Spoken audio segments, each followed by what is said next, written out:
bem, e você? Tudo ótimo. Ai, que bom. Então, vamos chegando, vão dizendo de onde vocês estão falando.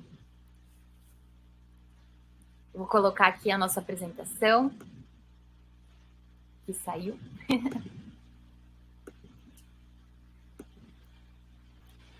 Então, sejam muito bem-vindos. Hoje a gente está aqui falando sobre um assunto muito legal: como e por que se tornar um desenvolvedor Python. Algumas pessoas já sabem, né, um pouquinho. Eu queria saber também de vocês, o que vocês estão buscando aqui no webinar hoje. Se vocês querem saber mais, se vocês estão procurando migrar de área. Vão chegando dizendo de onde vocês estão falando, né, Felipe? Isso, quero saber se eles estiveram aqui ontem também, se é a primeira vez que assiste um webinar sobre Python na Mentorama, conta tudo pra gente. Se já tiver dúvida de ontem também, já comecem a mandar. Tenho certeza que o conteúdo vai ser muito legal para quem quiser ficar sabendo mais sobre essa linguagem, né, que é tão popular, que é tão utilizada hoje em dia, e que também não é difícil de entrar se você tiver uma boa base. Ó, Daiane Fortunato estava ontem. Bacana, seja bem-vinda novamente. Leandro estava ontem também, ou não? Eu tinha um Leandro ontem. Tinha o Leandro ontem. Isso. Nilson, tudo bem. Hoje vai ter muito conteúdo legal também. E o Felipe vai recapitular, assim, vai ter uma boa base.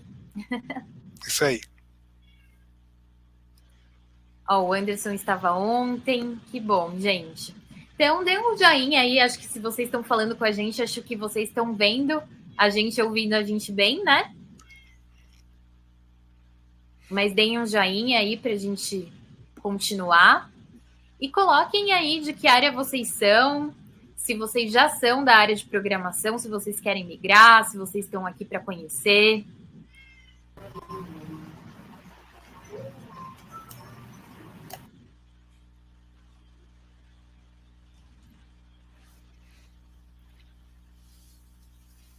Tudo funcionando, ótimo. A gente vai ter um tempo muito legal juntos. O Denilson é de rádio e TV. Sempre vem o pessoal plural aqui, né, Felipe? Muito bom, muito bom. O Python é para todos. Sim. Hoje em dia a programação está em todas as áreas, né? Sim, sim.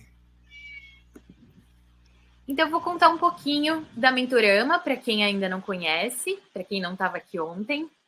Nós temos mais de 3.000 alunos, mais de 40 programas de ensino em 4 direções de estudo: marketing, programação, design e games. Nosso formato é exclusivo, porque além das aulas online, né, que você tem toda a praticidade de assistir onde e quando você quiser, a gente tem revisões das tarefas de casa e tarefas práticas. E a garantia de qualidade, porque os nossos mentores são das empresas mais renomadas do mercado.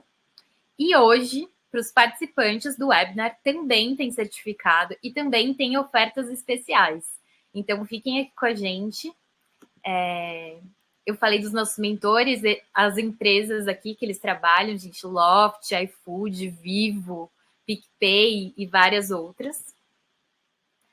E ao final vocês vão poder perguntar suas dúvidas para o Felipe, mas se quiserem também irem colocando no chat, conforme forem aparecendo as questões. Se tiver a ver com o assunto, o Felipe também pode ir respondendo. Com certeza.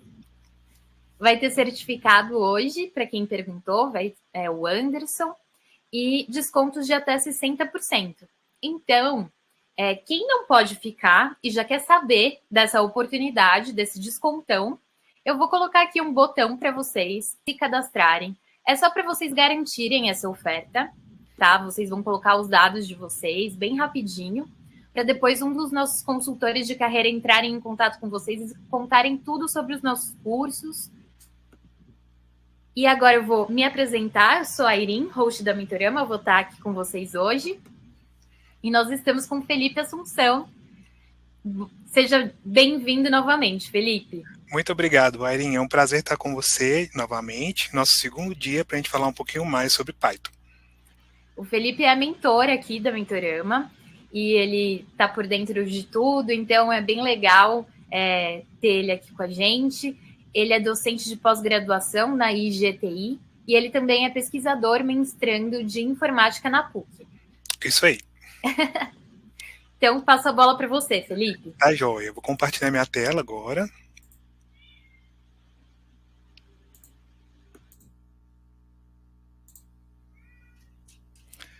Então, vamos lá, pessoal. Airin, me ajuda se estão todos vendo, tudo certo? Tudo certinho. Tá joia. Então, bacana, pessoal. Como e por que se tornar um desenvolvedor Python? A gente está aqui agora no nosso segundo dia. Quero me apresentar rapidamente. Eu sou Felipe Assunção, eu moro aqui em BH, Minas Gerais, e aí eu quero te contar alguns hobbies. Eu sempre gostei de música. Nessa pandemia eu descobri o trekking aqui num lugar muito legal chamado Serra do Cipó. E eu também sou fotógrafo, eu adoro fotografia. E atualmente eu estou cursando um mestrado em visão computacional. E dentre as ferramentas que eu utilizo a linguagem Python para automatizar alguns processos e tudo mais.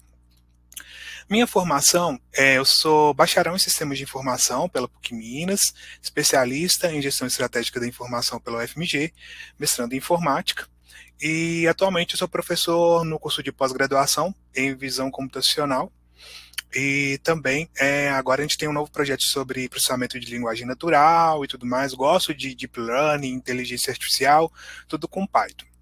E já faz um tempinho que eu sou mentor na Mentorama no curso Python do Zero. Tenho estudado, ajudado vocês também nessa questão do Python para a gente quebrar essas primeiras barreiras e mostrar para vocês como é interessante aprender Python. Eu quero te convidar também a me seguir nas redes sociais. Você pode me encontrar no @prof.felipeassunção no Instagram e também no @felipeassunção, e este com 2 L's, ok? E também no LinkedIn, que é uma rede mais profissional, onde eu posto algumas coisinhas, vagas de emprego, algumas opiniões, aí todos são muito bem-vindos, ok? No dia 1, a gente falou por que aprender Python, como é o mercado de trabalho, como a gente pode dar os primeiros passos para a gente programar Python com mais qualidade ou de maneira simples.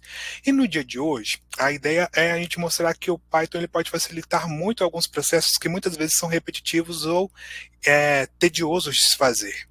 Então, eu separei 2 exemplos, e dentro desses exemplos a gente vai ter várias outras operações que a gente vai utilizar de recursos de bibliotecas para a gente poder resolver determinados problemas. Então, o primeiro deles a gente vai aprender como converter uma imagem em texto, utilizando uma tecnologia que chama OCR. E depois a gente vai usar também do Python para baixar alguns posts do Instagram. Pode ser da sua conta pessoal, a gente vai falar um pouquinho mais sobre isso. Então, Felipe, pois não. E hoje tem uma coisa mais especial ainda. Oba! Que o Felipe fez uma curadoria aí de livros. Tem uma lista de livros ao final sobre Python. Então, quem ficar, além do certificado, vai levar essa lista super especial que o Felipe planejou aqui pra gente. Muito legal. E ontem a gente falou sobre a importância de ter um material bem legal, uma fonte de informação confiável, e a gente falava muito sobre esses métodos de aprendizado, sobre escolher um curso como o da Mentorama, para que você possa desenvolver com qualidade e sofrer menos buscando informações e selecionando fontes. E esses livros são um ótimo complemento também para o nosso curso, porque eles te oferecem informações confiáveis. Então, para quem vai ficar até o final aí, é uma boa dica, ok? Então, a gente vai recapitular um pouquinho sobre o que a gente falou ontem. É só para quem chegou agora ficar mais situado dos recursos que a gente vai utilizar hoje. Quando a gente fala sobre Python, talvez a gente possa pensar de maneira mais simples sobre a parte básica, que constitui alguns desses conhecimentos, que são as variáveis, os operadores, os tipos de dados, as condições, trabalhar com exceções, erros, loops, né, que são as repetições, listas, dicionários, operações relacionadas a arquivos e operações relacionadas a strings, que são textos. Então, esse é o conhecimento básico que no nosso curso do Python do Zero a gente trabalha com ele. Quando a gente vai estender e ir para um nicho de mercado, então, quem nos permite fazer isso? Por exemplo, trabalhar com programação web são as bibliotecas. Então, Django, Pyramid, Bot Octo, Flask, para você desenvolver interfaces com Python. Então você vai usar bibliotecas como WXPython, Tkinter, PyGTK e etc. Hoje a gente vai ver que para resolver cada um daqueles problemas que eu estou propondo, a gente também vai utilizar algumas bibliotecas que vão facilitar o processo da resolução do problema. E aqui a gente tem alguns exemplos que são os mais populares. E hoje a gente vai ver algumas bibliotecas que não estão descritas aqui, mas que são super legais também. A gente falou ontem sobre dois editores, assim, dois editores com um pouquinho mais de tempo, que foi o Visual Studio Code e o Google Colab. E aí, aqui tem uma lista sobre onde você pode programar, né? Então aqui tem aqui fala que o Visual Studio Code ele tem uma porcentagem maior de desenvolvedores que usam, e aqui a gente tem a interface do Visual Studio Code. E aí você pode programar na sua máquina. Mas para facilitar a sua vida, a gente vai programar hoje no Google Colab. E aí a gente vai começar a resolver os nossos problemas a partir dessa plataforma. Então quem quiser acompanhar pode abrir o seu Google Colab e a gente vai fazer juntos agora o nosso primeiro exemplo.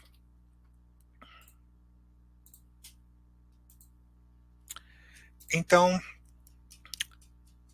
para começar, então eu quero a gente sintonizar sobre esse conceito e da importância de esse problema, né, do OCR, das imagens, o que vem a ser esse OCR. Imagina que você tem um livro e aí ele está digitalizado de forma em imagens, ou simplesmente você tirou uma foto de uma página de um livro. Você não consegue fazer uma leitura a partir de um computador desses caracteres, a não ser que você utilize uma tecnologia que extraia dessa imagem os textos. Então, a partir disso, você já pode pensar em umas utilidades que a gente tem para o OCR. Mas antes, vamos ler aqui o conceito comigo. Então, o Optical Character Recognition, OCR, é uma tecnologia para reconhecer caracteres a partir de um arquivo de imagem ou mapa de bits, sejam eles escaneados, escritos à mão, datilografados ou impressos. Então, dessa forma, através do OCR, é possível obter um arquivo de texto editável por um computador. Então, tem uma imagem que tem a ideia assim, por exemplo, uma foto de um livro, né, de texto de livro, então eu vou extrair essas letras e aí eu posso trabalhar com esse texto dentro do meu programa. Olha que interessante, você pode utilizar essas imagens para reconhecer placas. Então tem os símbolos, e placas é até interessante porque eventualmente ela tem características comuns, como o mesmo tipo de letra, eventualmente, obviamente tem o mesmo tamanho, a mesma textura, a mesma cor, mas a gente sabe que as imagens elas podem vir de maneira diferente. Se você tira uma foto muito distante, se você está muito próximo, ou se é distorcido, se tem uma diferença na iluminação. E aí, obviamente, mesmo com essa tecnologia de reconhecimento do texto a partir dessa imagem, é importante que o nosso arquivo original ele tenha características que favoreçam um reconhecimento dessas letras. Então a gente pode, isso aí é um adendo que você precisa se preocupar também para trabalhar com imagens.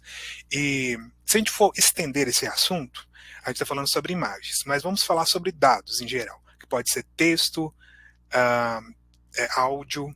Então, sempre quando a gente recebe um arquivo bruto, a gente vai trabalhar com eles, é sempre interessante que a gente visualize como está esse arquivo bruto, que a gente faça uma visão geral desses arquivos para a gente poder entender como a gente pode trabalhar com eles. A gente vai falar sobre as técnicas para a gente melhorar esses arquivos ao longo desse projeto. Então, com a técnica de OCR, a gente pode reconhecer placas, reconhecer informações de documentos, livros, de forma que a string gerada possa ser utilizada como fonte de dados para o seu programa. A gente falou daquelas bibliotecas ali no slide, e aqui, para a gente resolver esse problema, a gente vai utilizar o Tesseract. O Tesseract é a biblioteca responsável pelo OCR, que é a tecnologia que permite a extração desse texto na nossa imagem. E o OPCV vai ser a biblioteca que vai nos permitir trabalhar com as imagens, tratar elas e fazer uma espécie de pré-processamento, para que a gente possa manipular essa imagem e torná-la mais apta ao reconhecimento, à extração desse texto a partir do Tesseract, ok? Então, a gente tem aqui, agora eu vou colocar aqui para vocês, a gente vai fazer a instalação dessas bibliotecas, porque algumas aqui no Google Colab, elas já são pré-instaladas, como o OpenCV, mas outras não são. Então, para isso, a gente vai fazer essa instalação, ok? Desligar aqui o telefone. Então, para isso, a gente vai fazer o seguinte. Vamos começar aqui com a nossa programação. Como eu já sei que o Tesseract ele não está instalado aqui, então eu vou fazer o código para que eu possa instalar ele no Google Colab, ok? Então, sudo apt install Tesseract OCR. Ops. Ele vai rodar. Eu apertei Shift Enter. Mas ainda falta algo que pode me ajudar aqui nessa instalação, que é o pip install PyTesseract.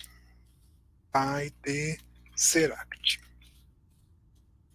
Então vou rodar de novo.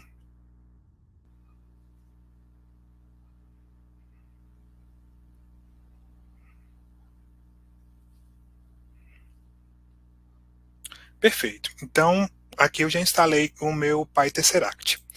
Eu já disse para você que a gente vai utilizar o OpenCV e o PyTesseract. Então a gente precisa importar essas bibliotecas para que a gente possa, para que dentro do nosso programa os recursos dessa biblioteca possam ser utilizados. Então importe o CV2, que é o apelido do OpenCV, e aqui o importe PyTesseract. Isso. Então, agora eu vou rodar de novo para a gente ver que não houve nenhum problema e eles foram importados com sucesso. O que acontece? Eu separei alguns exemplos de imagens. E como é que eu peguei essas imagens? Basicamente do Google. Então eu escolhi 3 tipos de imagens diferentes e com qualidades diferentes também. Aí o que eu vou fazer? Eu vou arrastar essas 3 imagens aqui para dentro. Aí ele aparece uma mensagem que é a seguinte: observação, os arquivos enviados serão excluídos quando o ambiente de execução for reciclado. Depois que a gente trabalhar com isso, essas imagens que eu coloquei aqui, elas vão ser excluídas desse ambiente de programação. Então você vai precisar repetir esse processo, ok? Mas o código permanece guardado no seu Google Drive. E aí ele só está te contando isso. E para colocar essas imagens, então lembrando que eu apertei nessa pastinha aqui, que é onde estão os meus arquivos dentro aqui do nosso Colab, tá? Agora eu quero ler uma dessas imagens. E para começar, eu quero ler essa imagem que é a texto.jpg. Quero te mostrar qual que é essa imagem, só para você ficar ciente, porque se aparecer outra imagem vai ter algum erro, né, no nosso programa. Então é o texto.jpg. E aqui a gente vai ler a nossa imagem, que é img é igual a cv2. Aí repara que eu já estou usando um recurso da nossa biblioteca, que é o OpenCV. E eu vou ler uma imagem a partir do imread e vou passar aqui. O que a gente vai fazer? Copiar o caminho dessa imagem e colar aqui. Okay? Então, repetindo, eu fiz aqui, copiar o caminho, colei aqui. Aí, como está no mesmo diretório, iria dar certo se eu também colocasse apenas texto.jpg, ok? E aí a gente vai ler essa imagem e depois a gente vai imprimir o que temos nessa variável imagem, ok? Então vamos lá. Então repara aqui. O que é uma imagem na prática? A imagem que a gente vê é aquela que você viu ali, que tem as coisas coloridas e tudo mais, mas em termos computacionais, ela é uma matriz em tons que variam de 0 a 255. Então, o que ele está imprimindo aqui não é a imagem daquelas cores, ele está imprimindo em termos de dados, que são as cores, cada um dessas cores representa um valor em cada ponto, ok? Então, basicamente, essa estrutura, ele leu a imagem, transformou essa imagem numa matriz. Como é uma imagem colorida, é uma imagem tridimensional, ok? E aí eu estou imprimindo, então, o conteúdo dessa matriz, em termos de dados. Só isso. Mas agora, isso não me interessa. Isso é só para te dizer que a gente não ia conseguir mostrar como essa imagem com essa função de imprimir, porque na prática ele ia imprimir uma matriz. Então, para que a gente possa trabalhar com a questão de mostrar a imagem, então a gente vai aqui nessa próxima célula e a gente vai trabalhar com essa amostra, ok? E aí, vai ser o CV2, IMShow, e vai ser a IMG que a gente vai mostrar, porque a gente não leu ela aqui em cima.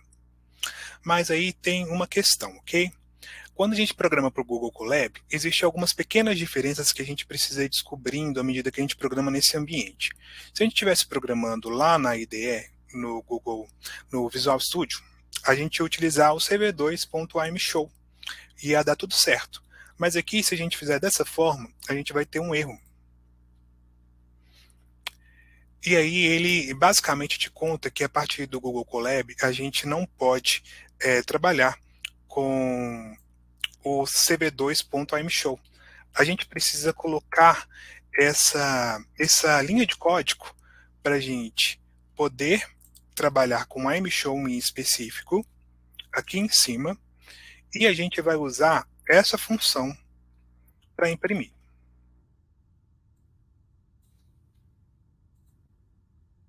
Ops. Vamos ver. Tinha que dar tudo certo aqui. Ah, claro, porque eu não rodei aqui em cima. Não basta só colar, a gente tem que rodar.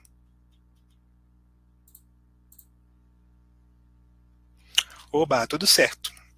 Então aqui a gente já conseguiu ler a nossa imagem e mostrar. Aí repara que interessante que é esse ambiente do notebook do Google Colab.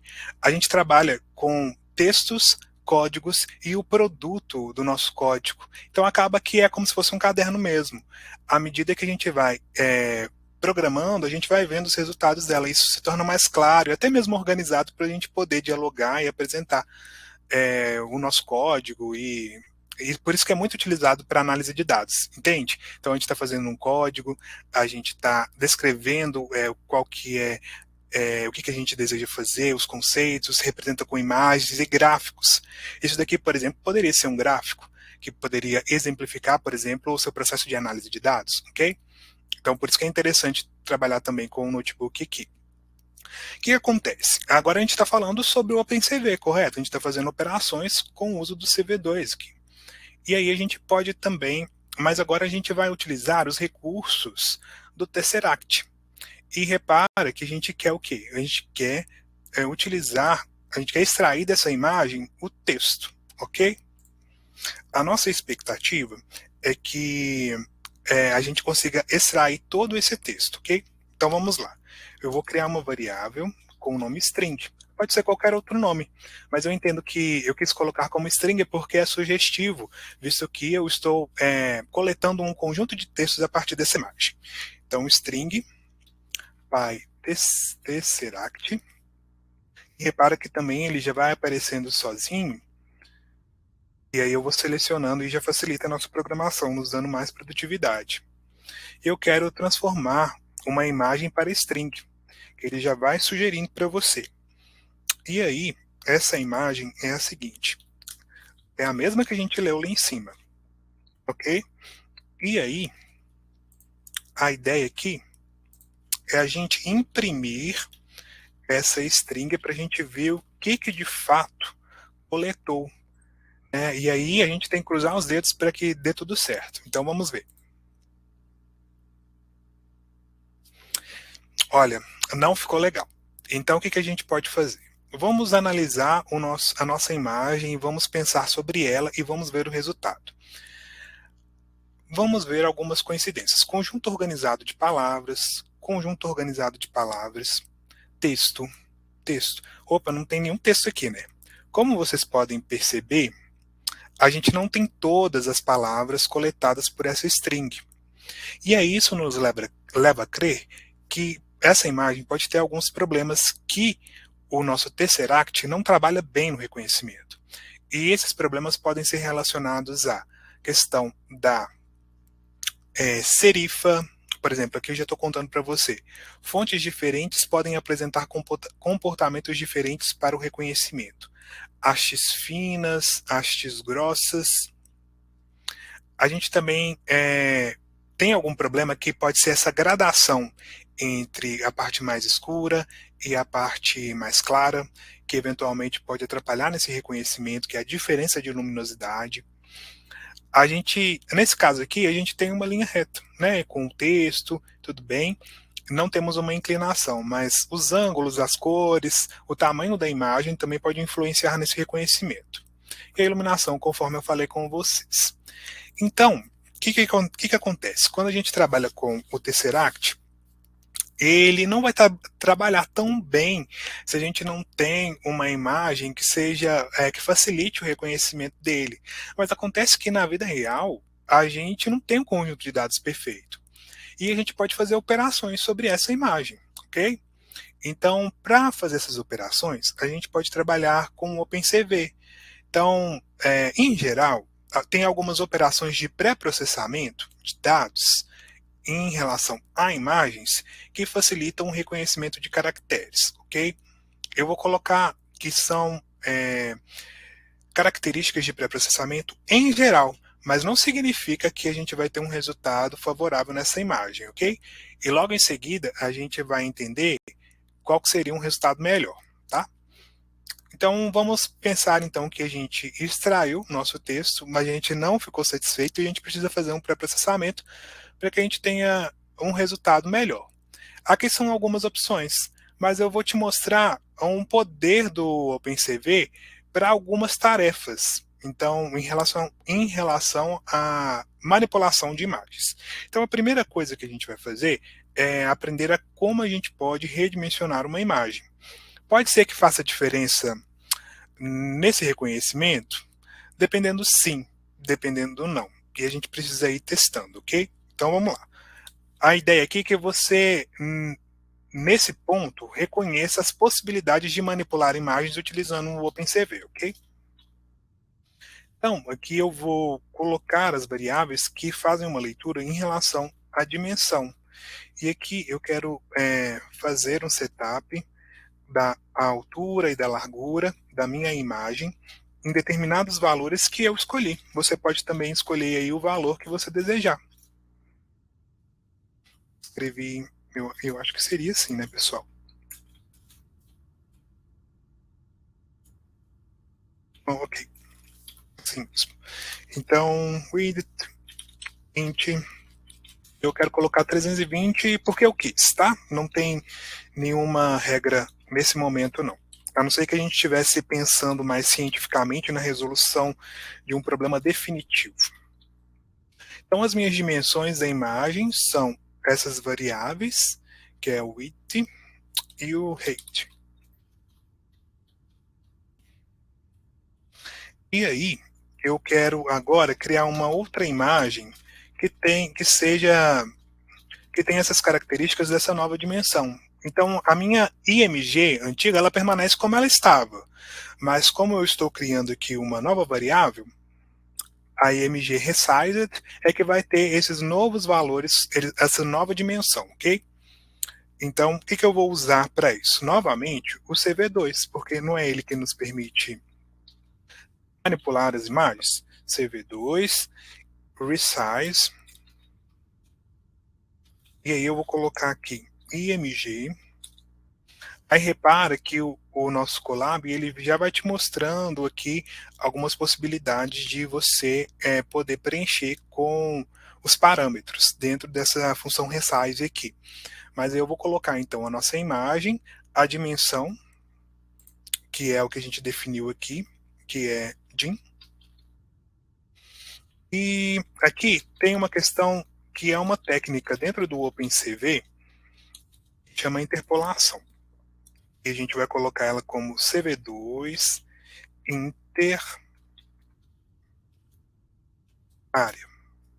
E o que vem ser essa interpolação? Num passado muito distante, existia aqueles celulares antigos que eram tipo cópia do Nokia, cópia de outras marcas famosas, que eram celulares chineses. E aí eu me lembrei dessa época em que eles falavam que era um celular de 20 megapixels.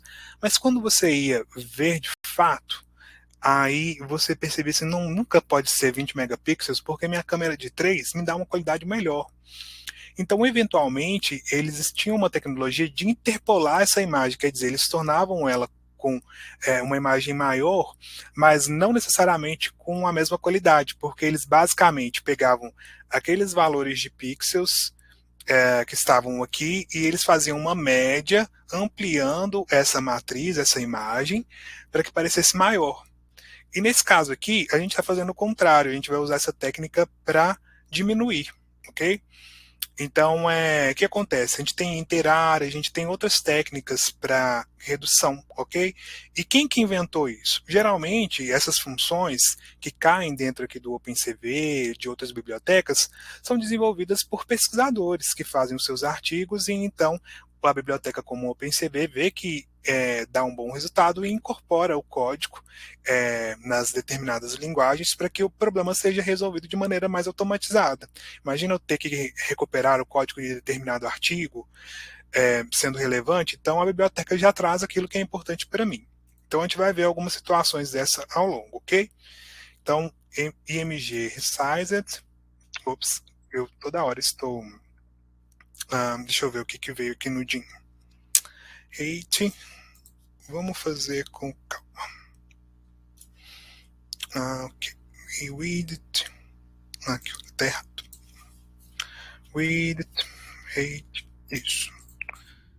E aí a gente vai colocar aqui agora o CV2 I'm Show e a gente vai mostrar, deixa eu ver aqui, qual que é a imagem que a gente redimensionou para a gente ver se mudou alguma coisa. Bacana. Então a gente percebeu que essa função de redimensionar a imagem, ela funciona bacana. A diferença, correto? E aí você pode ir brincando aqui com os tamanhos da imagem. Aprendemos como fazer uma manipulação. A binarização, ela tem um conceito um pouquinho mais, talvez um pouquinho mais complexo, vamos dizer assim, mas vamos pensar o seguinte, que essa etapa, a primeira coisa que a gente vai fazer é converter para tons de cinza.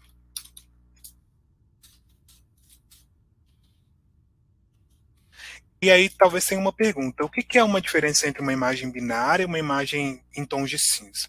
Se a gente for pensar em termos desses números que estão aqui, uma imagem que tem tons de cinza, ela varia em seu aspecto, em seus valores, vamos supor que seja de 0 a 255, em tons de cinza.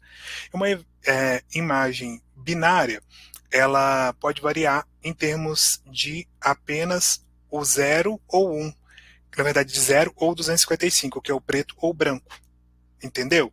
Então a gente tem aqui duas cores possíveis para uma imagem binária e em tons de cinza a gente tem uma variação desses tons que variam entre 0 e 255, ou você pode estabelecer alguns limites, por exemplo, 0 a 127, e colocar os limites aqui para você ter a imagem de acordo com o que você deseja.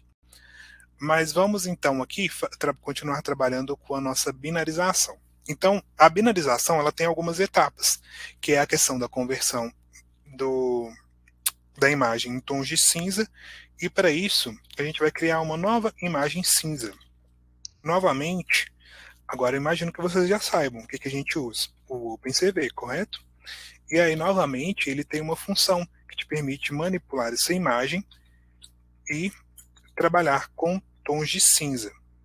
E trabalhar isso, exatamente. E te dar os tons de cinza. Agora, só porque eu quero trabalhar com a imagem menorzinha. Mas eu poderia utilizar outra imagem maior também, tá bom? Então aqui eu vou no CV2 Color BGR to Gray. E olha só as possibilidades de conversão que nós temos por aqui. Então, a gente tem muitas possibilidades no OpenCV, mas eu quero converter, que é os 3 canais coloridos, né? Blue, Green e Red, para o Gray, que é o cinza. Então, a gente pode fazer isso, a gente pode verificar, por exemplo, vou fazer um CV2 I'm Show, para a gente verificar se está em tons de cinza, de fato. Aí tudo certo, beleza. E agora a gente vai aplicar um filtro. E já viu aqueles filtros no Instagram, em softwares de edição de imagem, que a gente coloca uma suavização e existe uma técnica que chama blur. Então a gente vai fazer um blur sobre essa imagem. Eventualmente, essas técnicas, não necessariamente nesse contexto, o blur pode ser interessante, mas em outras imagens, a técnica de blur ela pode facilitar o reconhecimento porque ela elimina alguns ruídos. Então, eu só vou usar dessa técnica pela questão da binarização, para a gente perceber também essas possibilidades de aplicar um filtro em uma imagem. O blur a gente faz assim, a gente de novo, vou colocar assim, aplicando um blur.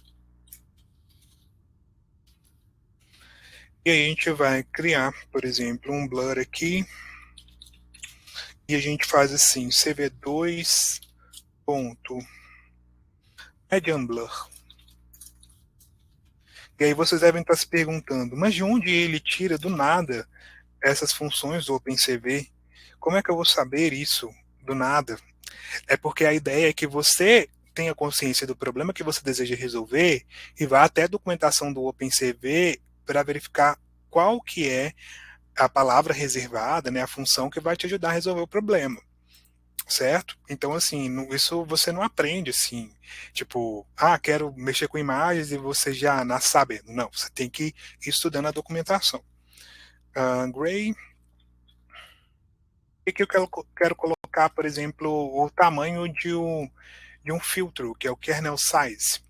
O kernel size é como se fosse... a gente imagina que você está passando um filtro que é como se fosse uma pequena matriz que tem tamanho 5 por 5 e uma imagem que pode ter tamanhos maiores. Então ela vai passando e aplicando aos poucos. Isso pode ser um filtro que passa em várias etapas numa imagem ou que é aplicado de uma forma de uma vez, ok? Então, que eu estou colocando o tamanho desse filtro que vai passar na imagem quando eu aplico essa função do Median Blur. E então, a gente trabalha assim, uma binarização. A partir desse momento a gente já pode fazer uma binarização, porque a gente já tem os recursos necessários para que a gente possa aplicar. Faz uma binarização e aqui tem um recurso, e assim, a gente coloca assim,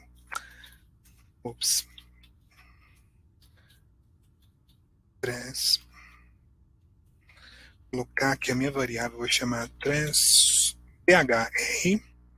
que é o threshold, que é como se fosse assim a linearização. E aí a gente usa novamente o CV2 e novamente uma função, que é o threshold. E agora a gente vai usar as variáveis que a gente já criou lá em cima, que é o blur. A gente vai colocar o 0 a 255, que é a nossa variação dos tons. Foi 0,255. A gente coloca aqui o CV2 novamente para chamar threshold binary inverso e mais o CV2 ponto threshold de Otsu, ok? Isso daqui novamente, né? Mas você tirou isso do nada. É porque, na verdade, quando a gente pensa na binarização, aí ele já tem essa estrutura pré-definida que o autor concebeu. Então, a gente une os recursos necessários que, eventualmente, a gente precisa criar antes, outras técnicas dentro do OpenCV, como uma técnica de limiarização binária invertida, mas a limiarização de Utsu, né, para fazer então a binarização que a gente deseja, ok? E esse pedacinho aqui, ó, dentro dessa função do threshold, ele pode me retornar um outro parâmetro, mas eu desejo aqui só o threshold, que é o que eu quero mostrar aqui para vocês. Então, vamos ver, THRESH, isso, tudo certo. Então, na teoria, aí temos que ter uma imagem diferentona. Aqui, olha, a gente tem, eu vou colocar, então a gente já sabe que é o tom de cinza aqui, né? Eu vou colocar aqui um asterisco para a gente focar só no que é. E essa é a binarização. Eventualmente, vamos verificar de novo aqui essa interpretação. Lembra que a gente viu que aqui em cima a gente tem uma sugestão que parece que algumas palavras localizadas nessa parte onde é mais escuro, elas podem ser mais facilmente reconhecidas. Pode ser uma hipótese, ok? E aqui a gente tem nessa linearização uma evidenciação dessa gradação, onde a parte mais escura ficou branca e a parte mais branca ficou preta. Então mostra que esse aspecto de gradação, também a questão do formato do texto, da estrutura, nos impede que a gente tenha uma extração adequada. E, eventualmente, a gente pode ter resultados diferentes se a gente trabalhar com outras imagens que não tenham essas características. Ok? Então, aqui é para te contar que realmente algumas possibilidades de você fazer umas operações sobre imagem. Nesse caso aqui, claramente não vai nos ajudar em nada para a gente poder ter uma nova extração, até porque a gente percebe menos nitidez. Mas eu não vou me dar por satisfeito e eu vou tentar fazer novamente essa checagem para a gente ver se melhora alguma coisa ou se a gente vai ter algum problema de novo. Então, basicamente, a gente vai repetir essa parte aqui, olha, converte a imagem, apertar por C,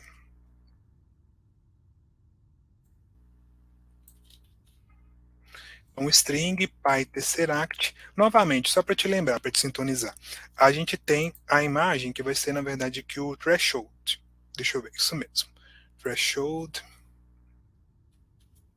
Que é o que a gente quer checar. A gente está convertendo agora essa imagem, que é o que a gente imprimiu, o threshold, para uma string. E a gente vai ver se ele melhorou em alguma coisa, se não foi legal.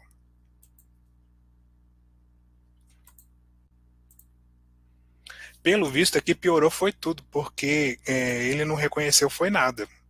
Né? Então, assim, realmente aqui a gente pensa assim, o texto talvez a gente conseguiria, mas com tudo tão coladinho assim, não ficou tão legal. Aproveitando, né, a gente viu aqui umas operações sobre binarização, blur, tons de cinza. Tem um artigo aqui que é no Towards Data Science, é um site muito, muito, muito bom para quem trabalha com Python, análise de dados, imagens, texto. E aí temos aqui essa parte de pré-processamento em OCR, aí você pode consultar esse artigo também se você quiser avançar um pouquinho mais nessa parte de processamento. Para mostrar que a gente tem outras variações, então a gente pode brincar aqui com outras imagens. Então vamos recomeçar o nosso processo e agora a gente vai mudar a nossa imagem. Então vamos pensar aqui, vamos colocar o texto 2. Aí vamos observar aqui, olha, que provavelmente deve mudar a nossa imagem. E aqui, só para te contar como essa imagem é assim, empatia, blá blá blá, tal. Repara que ela é inclinada, né, ela tem algumas características que são diferentes da outra, mas o fundo é mais uniforme. Intuitivamente, como eu já estava meio descrente, eu já sei que isso daqui não vai prestar muito, porque a gente tem umas dificuldades aqui como letras diferentes, a inclinação do texto, né? Então, isso eu não estou ajudando muito meu programa. Então, provavelmente a gente vai precisar de pré-processamento também, né? Acho que até aí vocês também concordam. Então Então o que eu fiz aqui nesse momento, como eu já instalei as minhas bibliotecas e até mesmo já importei, aí estaria funcionando novamente. Mas o que eu fiz aqui foi mudar para texto 2. Então mudei. Aí repara que os valores da matriz mudou porque eu mudei minha imagem. É uma imagem diferente, então os valores também mudam. E agora, apesar da imagem ter mudado aqui em cima, eu tenho as mesmas variáveis que a imagem. Então, logo, aqui eu vou substituir para uma imagem diferente, que é a que aparece por aqui. Certo?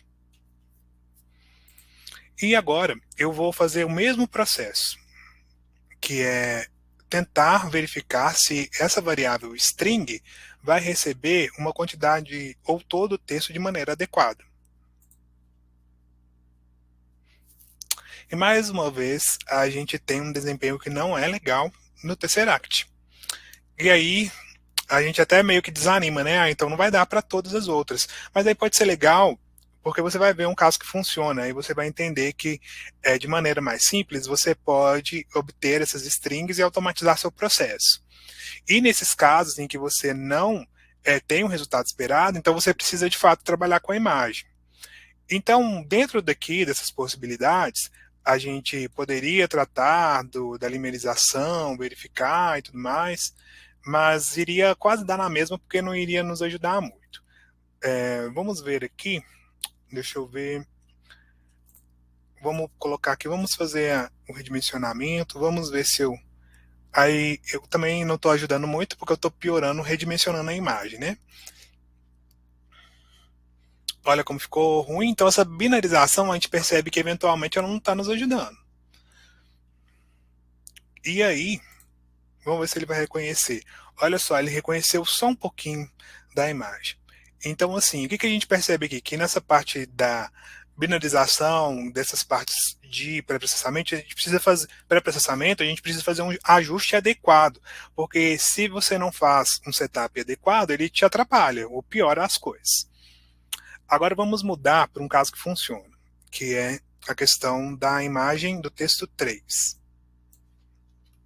E o texto 3 é uma imagem legal, porque a gente tem aqui com total clareza que a gente tem um título bem definido, a gente tem um fundo branco, as letras aparentemente a mesma qualidade, não é? Então a gente tem um detalhe que dessa letra é diferente e tal, mas ainda assim é bem mais uniforme do que do que a outra imagem.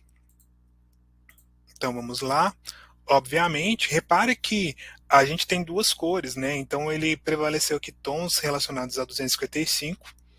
Provavelmente aqui deve ter um tom relacionado ao 0, né? Dentro desses pontinhos aqui, quer dizer que ele não mostra tudo. Mas aí, quer dizer, a gente já percebe essa questão sendo dessas dois tons, né? Duas cores. E agora eu quero mostrar essa imagem que eu carreguei, que é a texto 3. Então é isso, números e math. E aí, agora a gente vai fazer aquele processo para a gente tentar novamente reconhecer se o texto vai ser pego novamente. E aí, olha que interessante. Números e math. Então a gente pegou aqui certinho. Mas olha, a letra diferente, que abrange duas linhas, ela não foi considerada, porque de fato ele trabalha melhor com linhas retas, sem inclinação, e talvez ele não tenha entendido que essa era uma letra que fazia parte da primeira linha. Então ele simplesmente não a reconheceu. Mas se você for perceber, todo o texto ele está representado de maneira correta. Então a gente também tem que facilitar para o nosso OCR, ok? E aí a gente pode trabalhar com esse texto salvando em um arquivo, dentre outras coisas. Salvando, por exemplo, em PDF, TXT, e aí a gente pode extrair um texto e trabalhar com ele. Pode ser um texto maior. Pode ser útil, por exemplo, para você tem uma imagem, aí você quer colocar num blog, eventualmente pode facilitar. Então, esse é o nosso caso número 1, ok? Para a gente trabalhar com arquivos e outras coisas, a gente vai ver no nosso próximo exemplo. Agora, Airinha, eu tenho certeza que você quer comentar uma coisa sobre a Mentorama, não é isso? Sim, vou voltar aqui rapidinho com a minha apresentação. Bom, agora o Felipe fez um exemplo prático, né, do que um desenvolvedor Python faz. Ontem a gente falou um pouquinho sobre isso, né, mas ele é frequentemente usado no desenvolvimento do back-end de aplicativos web. Uhum. Então, como a gente viu agora, né, eles entendem as solicitações e respondem às ações, assim como foram feitas nas imagens, né? Sim, quando a gente fala, a gente está falando aqui sobre requisições web, a gente está trabalhando com a web, né? Mas quando a gente trabalha para desenvolvimento, aí é a requisição mais do cliente-servidor. A gente pode, como a gente, mesmo que a gente esteja utilizando a plataforma do Google Colab, que é o web, quando a gente está trabalhando ali no núcleo, o nosso foco não é o desenvolvimento para a web. Né? A gente está trabalhando ali com o back-end para resolver um problema relacionado à visão computacional ou reconhecimento de dígitos em imagens. Então, dentre as características, então a gente pode, para o Python, né, a gente pode também desenvolver para o web, que tem esse universo do cliente-servidor, o que demanda e o que recebe, né? Toda hora a gente está requerindo algo na web. A gente digita, por exemplo, mentorama.com, a gente requer as informações desse site e ele aparece para a gente. E tem esses protocolos que fazem a comunicação. Mas, além disso, a gente utiliza o Django para fazer esse desenvolvimento web junto com o Python. E outras bibliotecas, como o Pygame, é bom para desenvolvimento de jogos, o Pandas, o NumPy, o Scikit-learn para ciência de dados. Desenvolvimento móvel, a gente usa outras bibliotecas também, acho que, se eu não me engano, o PyDroid para Android. E aprendizado de máquina também para bibliotecas científicas, como o Scikit-learn, o Keras, TensorFlow e tudo mais. Tudo como o Python aí com suporte. Muito plural, né? Muito. E aqui fala um pouquinho do quão quente está o mercado, né? O desenvolvedor Python é muito procurado, muito bem pago. Então, se você está procurando um lugar para começar e ingressar numa área que está sendo muito procurada, né? Tem muita demanda e gosta de programação, né? Python é uma ótima área para vocês começarem. O salário médio de um programador Python é de R$ 4.130. Médio, gente. Então, daí para mais, né? Se você for um empreendedor.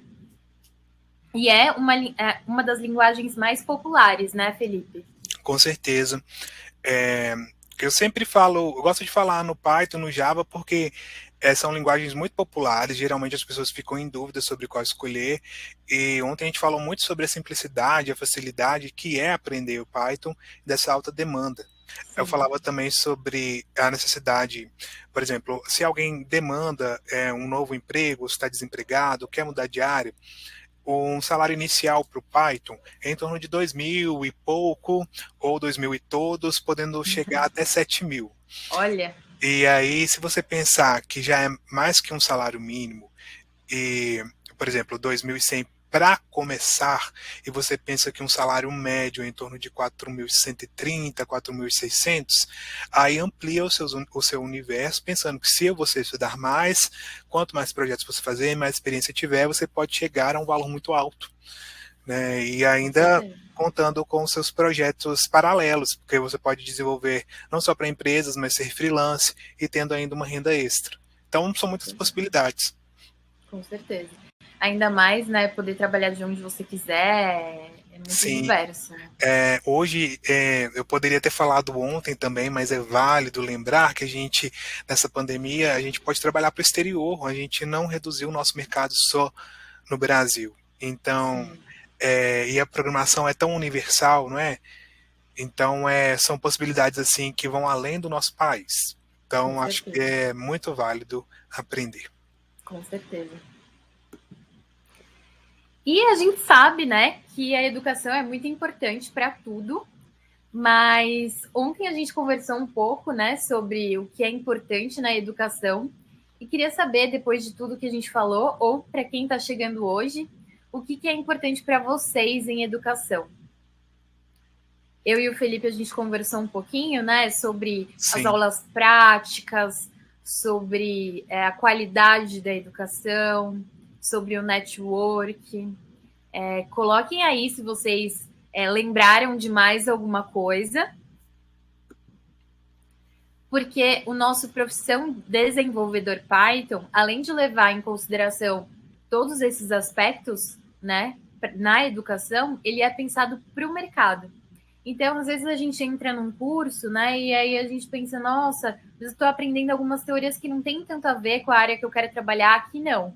Os cursos são pensados junto aos mentores, que são profissionais engajados, atuantes no mercado. Aqui está o Felipe, ó, um dos nossos mentores. E a gente também tem o Rafael Calisto, a Ana Laura Carvalho Nunes, que é empreendedora aí na Atomic Teachers. E o nosso processo organizacional, né? Você vai assistir as aulas online, fazer as tarefas práticas, né? Receber o feedback, defender o seu projeto de conclusão. Então, tudo isso para auxiliar a sua aprendizagem e você absorver o máximo de conteúdo para se tornar aí um baita profissional. Com certeza. E a qualidade das nossas aulas, né? Nosso vídeo, nosso áudio, é tudo muito pensado para você ter a melhor qualidade possível. A nossa plataforma também, que você pode tirar dúvidas e conversar com os outros alunos. E ter a garantia, né, do nosso suporte contínuo, tanto técnico, né, sobre o curso, quanto com os tutores, esclarecer suas dúvidas. Ontem a gente falou um pouquinho do Discord. Quem não conhece o Discord, é uma plataforma muito legal que promove fóruns, e a gente tem uma comunidade exclusiva para os alunos, que tem muito network, você tem muita troca, você se conecta com pessoas que estão passando pelas mesmas experiências que vocês, né? Né, Felipe? Você teve esse suporte, assim, essas trocas? Quando eu comecei meu aprendizado, aí foi um pouco mais difícil, porque na época da graduação, nem o YouTube direito tinha. Então, assim, não que faça muito tempo, se a gente for pensar.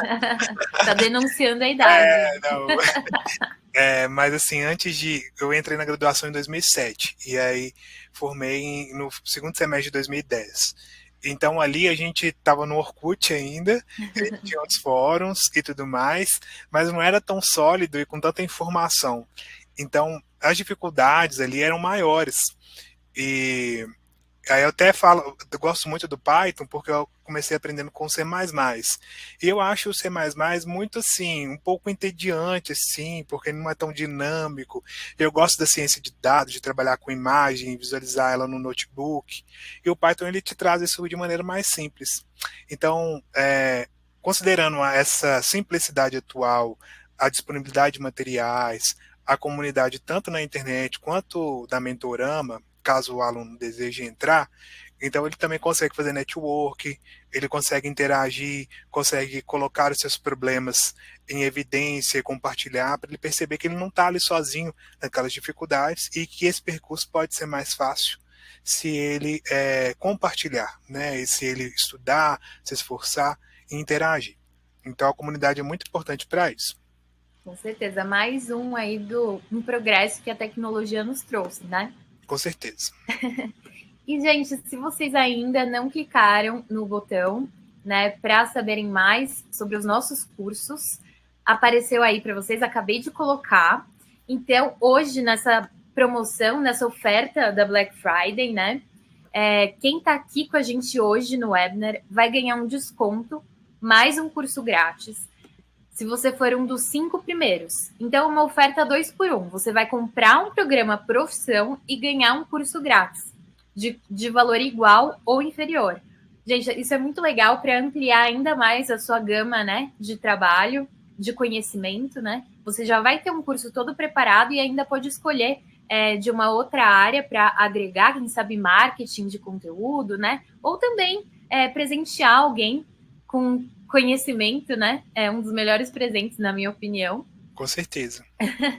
Então, agora eu vou passar a palavra ao Felipe e depois a gente volta a contar um pouquinho mais sobre o nosso programa Desenvolvedor Python. Mas se você já está curioso, clica lá no nosso botão e fala com um dos nossos consultores de carreira que eles vão tirar todas as dúvidas para vocês. Muito bom. E eu queria saber da turma o que eles estão achando agora, se eles consideram o conteúdo fácil, intermediário, difícil, se está claro, para entender sobre a questão da biblioteca, né? Porque a biblioteca ela dá um pouquinho sobre uma dimensão diferente daquele conceito básico das estruturas de dados do Python. Se vocês estão conseguindo acompanhar, está tudo certo. E também, aí tem a questão aqui, o Ricardo, ele está perguntando se a gente vai disponibilizar o conteúdo da aula de hoje.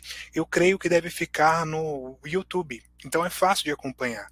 Com relação ao notebook, eu sugiro o seguinte, quando a gente tem ele pronto e disponibilizado, geralmente a gente tem a tendência de só colocar ele para rodar. Então eu sugiro que de repente você reveja a aula e vá fazendo as suas anotações. É importante para você aprender a manipular até na organização do texto, do conteúdo no Colab ou no Jupyter Notebook ou em outra plataforma. E aí quando você vai fazendo passo a passo, é legal para você ver a sua real dificuldade. Quando você só coloca para rodar e você não tem a dimensão dos problemas. Então aí eu acho que pode ser interessante fazer dessa forma. E deixa eu ver o que mais. Eu acho que foram poucas perguntas, né? Mas fiquem à vontade para perguntar. Bom, então eu vou continuar.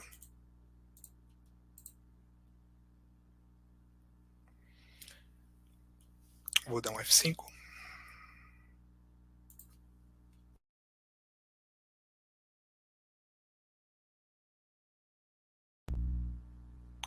Retornando. Compartilhando.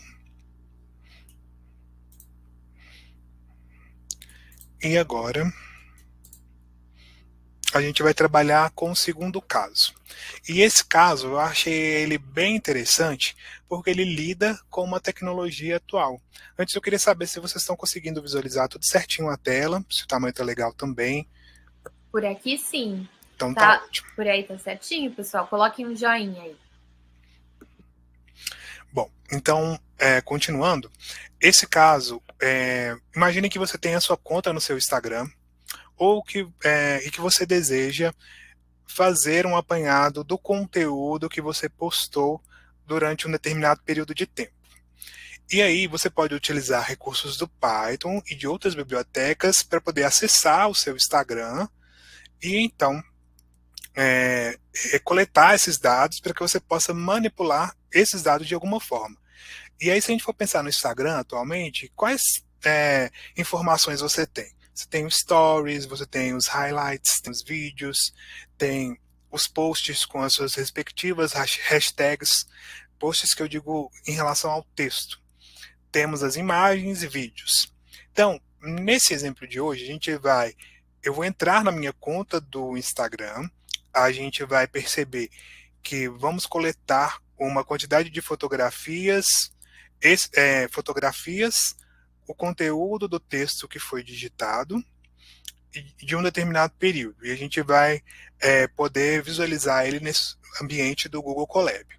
Por que isso pode ser interessante? A gente pode utilizar para tratar essas imagens e dados de uma maneira mais automatizada, no sentido de que a gente não trabalhou com uma imagem ali em OCR, depois a gente não trabalhou sobre essa imagem utilizando o OpenCV, utilizando recursos para manipulação desses dados, tanto da string quanto da imagem em si. Então a gente pode também obter esses dados de diversas fontes e fazer o que a gente desejar com ele ao longo do nosso programa, ok? Então, vamos lá. Então, o que a gente pode fazer com essa técnica de agora? A gente pode baixar perfis públicos, privados, hashtags, histórias de usuários, feeds, mídia salva. A gente pode fazer downloads de comentários, geotags, legendas de cada postagem, detectar automaticamente as mudanças no nome do perfil e renomear o diretório, o destino de acordo. A gente pode estabelecer um período de download do conteúdo, que é, por exemplo, desde um período tal, por exemplo, desde hoje até, não vou colocar assim, desde uma semana atrás até hoje, que é o que a gente vai fazer de fato. E aí, a gente vai utilizar para isso duas bibliotecas. A primeira é o Datetime. O Datetime é uma biblioteca que já é pré-instalada aqui no Google Colab, e a gente não vai precisar instalar ela.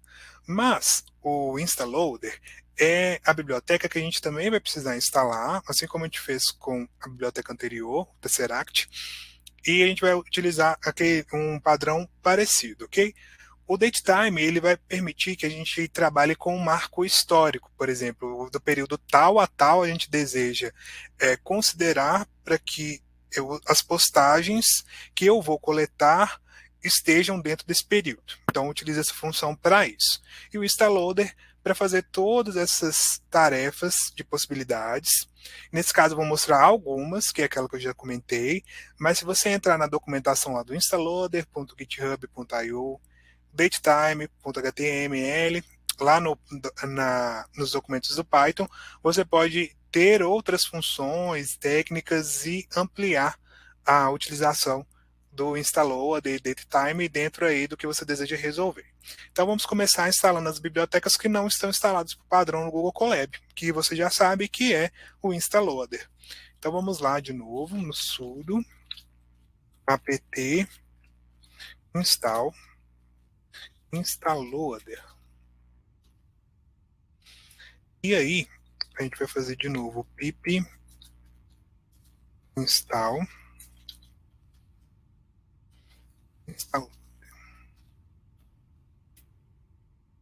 Vamos rodar.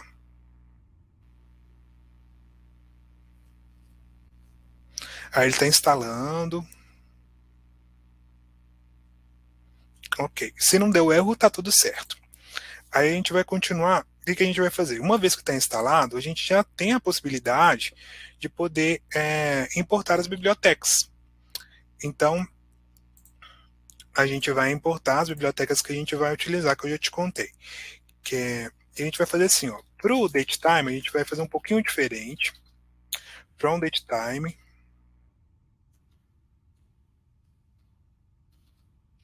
Como se fosse dentro da biblioteca Datetime, a gente tem uma função ou conjunto de funções que nos permitem trabalhar com data e tempo. Então, eu vou importar a biblioteca Datetime e dela as funções, os recursos que vão me permitir trabalhar com data e tempo, ok? E aqui a gente tem o import instaloader. Isso. Então, até aqui tudo certo. E o que a gente vai fazer aqui agora? Aqui a gente já tem um conceito que vai ser mais relacionado à orientação a objetos. Então ele é um pouquinho mais avançado. Mas vamos considerar que isso é uma variável de nome L, e toda variável no Python a gente considera que é um objeto. E a gente vai entender um pouquinho sobre o que pode ser um objeto nesse sentido aqui, utilizando a biblioteca. Instaloader. Instaloader.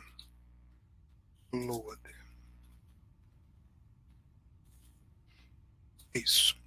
Então, imagina que aqui a gente está instanciando um objeto que tem as características que estão dentro dessa classe Instaloader, certo? Então, quando a gente pensa assim, em objetos, classes, métodos, aí o conceito de orientação a objeto, imagina que você tem uma classe pessoa, que ela é genérica, e aí eu sou o Felipe.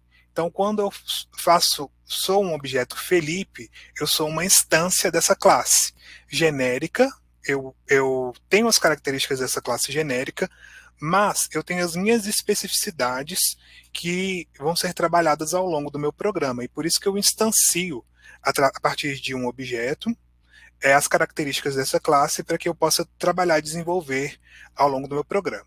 Então, o L, dentro da minha biblioteca Instaloader, tem as características da classe Instaloader dentro dessa biblioteca, ok? Então, aqui, L Instaloader, eu estou instanciando isso, ok? E agora, eu vou fazer uma parte que é o login da minha conta no Instagram. E aí eu tenho duas opções. E aí eu vou te contar o que seria, de fato, essas duas opções e caso como você está aí na sua casa, sem ninguém olhando sua senha, aí você pode fazer dessa forma assim, ó. Você pega o objeto, né, que já foi instanciado, que tem essas características do Instaloader, que te permitem logar com mais facilidade na sua conta do Instagram. E aí você vai colocar o seu username, colocar assim, username, e a sua conta do Instagram, né? O nome lá. Por exemplo, o meu prof.felipeassunção ou Felipe Assunção com 2 L's. Seria por aqui. E aí você vai colocar também a sua senha, né? XXXX. Na teoria, você vai conseguir logar dessa forma, ok? A outra forma seria a gente, como eu precisei esconder a minha conta, né, de vocês, não é por mal, né? Mas é necessário. Então. Achei que você ia entrar já, colocar sua senha. Eu fiquei morrendo de medo, porque as intenções são boas e às vezes a gente se distrai, né? Né? Então aí ficou aqui essa possibilidade de você de trabalhar. Aí você pode usar, né, esse aqui na sua casa, ou então você trabalha colocando esse setup aqui, ó, fazendo essa instanciação e o login em um outro arquivo, que a gente chama de módulo. E aí esse módulo, esse arquivo, a gente pode importar ele para o nosso Google Colab e utilizar os recursos desse arquivo. Então, imagina que esse arquivo você vai fazer assim, olha, você vai abrir o seu um Notepad ou um Notepad++ tradicional, e aí você vai digitar esse texto aqui, ó. Reparem, o import instaloader. Por que você vai importar de novo o instaloader nesse arquivo em separado? Porque você, dentro aqui, você vai criar uma função que vai utilizar os recursos do instaloader, igual eu usei aqui, entendeu? E aí você vai colocar assim, defconfig, que é o nome da minha função. Então aqui eu estou criando uma função, e para a gente criar uma função a gente coloca def, nome da função, parênteses, aqui eu não estou entrando com nenhum parâmetro. Então ela vai ficar vazia, porque eu só quero chamar a minha função para ela executar o que está dentro aqui. E faço o que eu tinha feito aqui deste lado, que era a instanciação. Então, o L, o instaloader, eu coloquei aqui, e o L login com o username eu coloco aqui. E para eu ter certeza que ele vai entrar neste arquivo no meu Google Colab, eu coloquei então uma função de impressão, dizendo assim, login efetuado com sucesso. Se ele passar por essa etapa, quer dizer, então ele entrou no meu arquivo config 2.py. E então, eu vou ter certeza que ele está importando esse módulo e que ele vai estar executando com sucesso. Se der um erro e imprimir isso daqui, eu sei que ele está entrando no arquivo, mas pode ser que tenha digitado alguma coisa errada aqui e etc. Mas entrando no módulo, no arquivo, ele está. Então, quando você for salvar, você salva ele como arquivo, salvar, como eu coloquei, vamos colocar assim, salvar como conf2 ou config, eu coloquei assim, config.py. O 2 aqui é só porque esse daqui não tem o nome do meu usuário nem a senha, ok? E aí o meu config1, eu vou colocar ele do seguinte, ele está aqui, então eu vou fazer a mesma coisa, eu vou importar ele deu a mesma observação dizendo que esse arquivo não vai estar aqui depois que eu fechar o meu Google Colab, eu vou precisar reimportá-lo novamente. Agora ele está aqui e eu vou poder usar os recursos dele. Para chamar um módulo, em geral, eu faço dessa forma, import config, se tivesse aí no VS Code. Mas como eu estou no Google Colab, aí tem essa diferença também. E aí eu vou colocar ele logo aqui com o seguinte linha de código, que é o execfile. E aí eu vou chamar o meu arquivo para que ele seja executado da forma com que ele está lá. Então eu chamei o meu módulo config.py e nesse aqui tem de fato os dados da minha senha, com o meu login e tudo mais. E aí eu vou Então, como é que a gente chama uma função com Python? Qual que é o nome da minha função? Config, o nome da minha função aqui, ó, é config, correto? Então eu vou colocar aqui config. Lembra, eu não passo nenhum parâmetro, né? Então eu só estou chamando ela, porque ela já vai retornar o que for preciso. Então, na teoria, aqui a gente tem tudo certo para que faça o login. Então vamos cruzar os dedos para que dê tudo certo aqui no nosso login.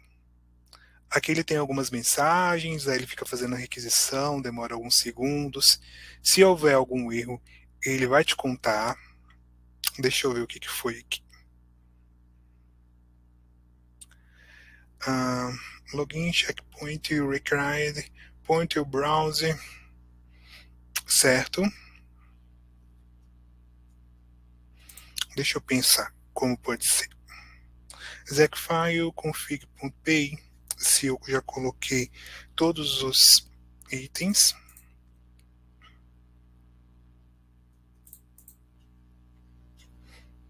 Se não der certo, aí eu vou insistir que vai dar certo sim, tá? Porque eu já testei aqui em casa, mas talvez eu tenha errado alguma coisa. Então, execfile, config.py e o posts. E então, deixa eu ver se tá faltando alguma coisa.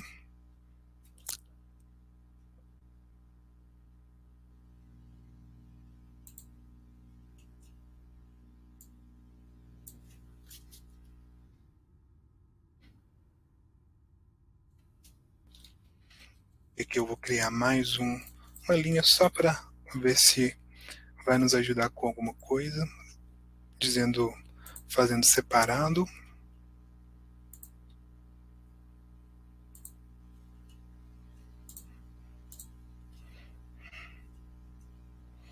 Um módulo importou com sucesso. O execfile config.py.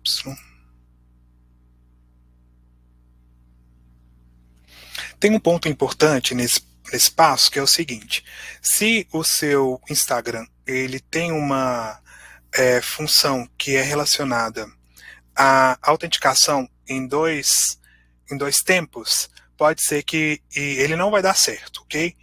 E aí você vai precisar colocar que a autenticação não ocorra de maneira adequada, que não ocorra de maneira em duas etapas.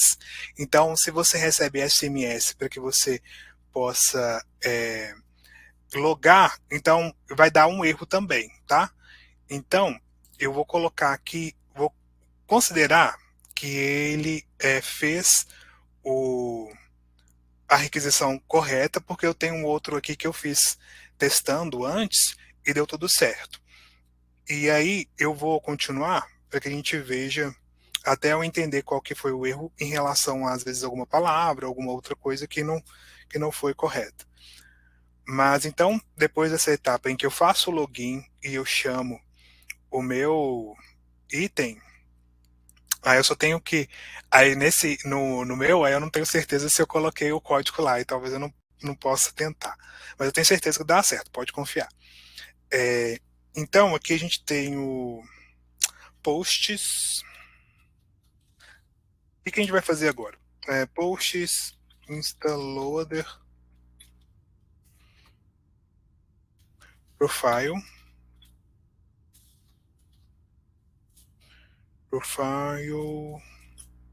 ponto from username. E aí a gente vai colocar aqui. Mas lembra que é aquela história que a gente usava recursos da biblioteca e da própria que no outro exemplo? Então, o L-Context também, ele vai permitir, a ideia aqui é que a gente carregue todos os posts do perfil escolhido num determinado período. Então, aqui ele vai fazer essa requisição a partir do meu profile, a partir do username que eu dei. Okay? Então, ele vai fazer a requisição de todos os posts da minha conta. E aqui aí você vai colocar, por exemplo, a minha conta, o Felipe Assunção, aí seria o seu username. E aí, o get post, que vai ser...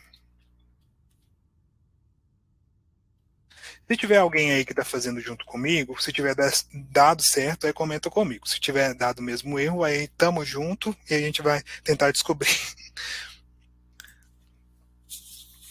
Comentem aí, pessoal, um joinha para cima, um joinha para baixo.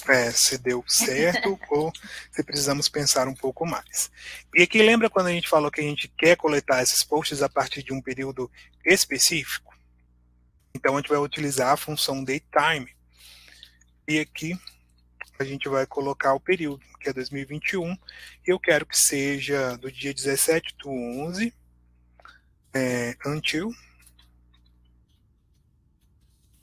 até 2021, 11 também, né? E hoje é o dia 25. Então, eu quero que seja do dia 17/11 até o dia 25, que é o período que eu quero fazer essa requisição dos meus posts. E agora, a ideia aqui é que a gente faça a gente percorra os posts que estão aqui dentro, e a gente vai baixar esses posts, que vai ser uma pastinha que deveria aparecer aqui no nosso Google Colab, que tem todo o conteúdo. Então a gente vai fazer o seguinte: para a gente percorrer todos esses posts, nada mais adequado do que um loop. Então a gente vai utilizar aqui um for post em posts. Eu vou explicar para vocês esse loop, ok? Então if post. Felipe. Pois não. O Weisner sugeriu aqui se não seria o caso de colocar uma função no código que atrasa a execução do código. Sim, poderia utilizar uma thread para poder atrasar a execução do código, mas eu acho que não faria muito sentido agora, porque assim, faz total sentido, mas no meu teste ele deu certo. Então, na teoria, a não ser que neste momento ele está indo mais rápido do que o necessário. Então, aí quando a gente coloca um atraso, aí ele demora um pouquinho mais para dar tempo de carregar e acessar o conteúdo, certo? Então, é uma tentativa que vocês podem fazer, por gentileza. Mas eu sei que não precisava, certo? Quando eu tentei. Que é como uma alternativa. Então, aqui o if post date. Então, ele tem que ser o quê? Maior ou igual ao since, que é quando eu colocar o end. Eu vou escrever primeiro o código e depois eu explico para vocês. Post.date, e aqui tem que ser menor ou igual ao until. Ele tem que estar dentro do período. 20.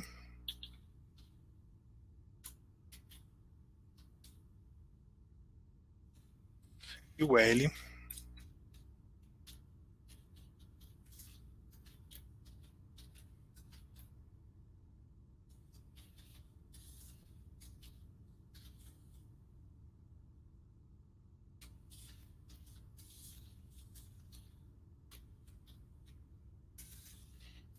Post.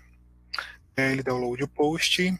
E aqui a gente vai colocar o nome da nossa pasta. Insta post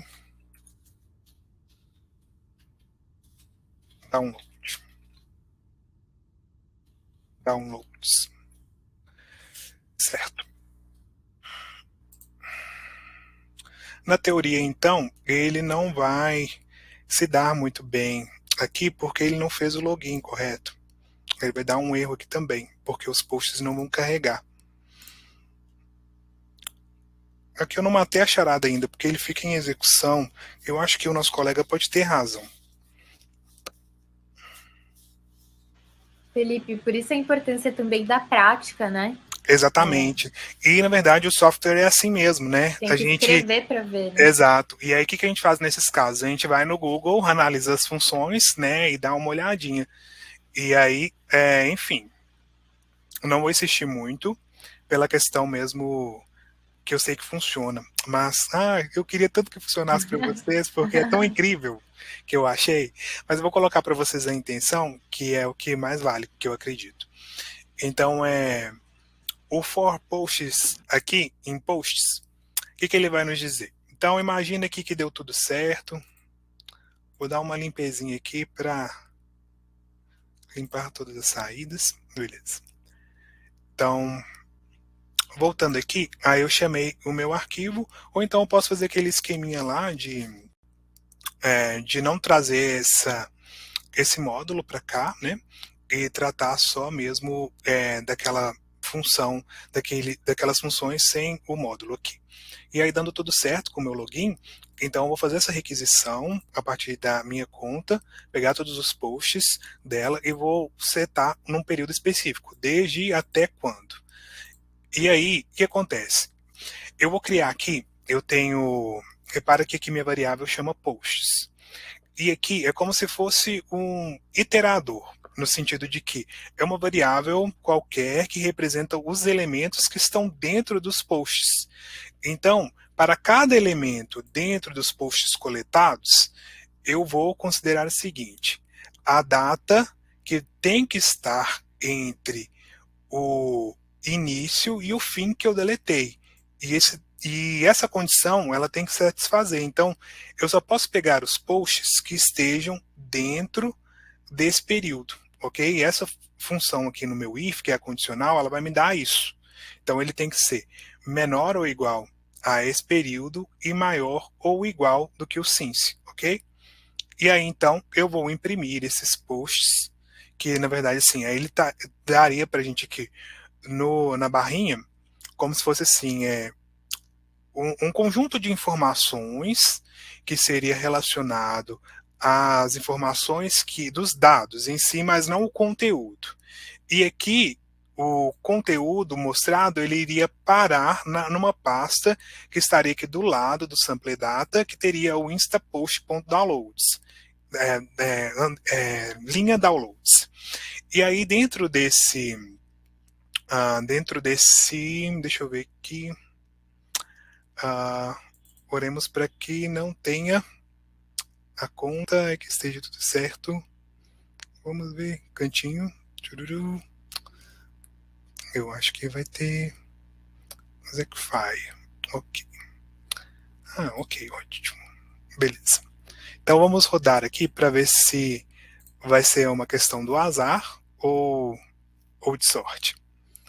Que aqui na real é o conteúdo que eu treinei mais cedo para mostrar para vocês.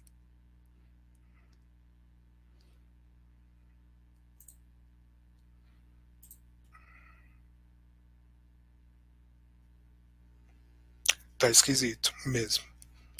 Então, voltemos para cá. E aí, a gente agora faz o seguinte.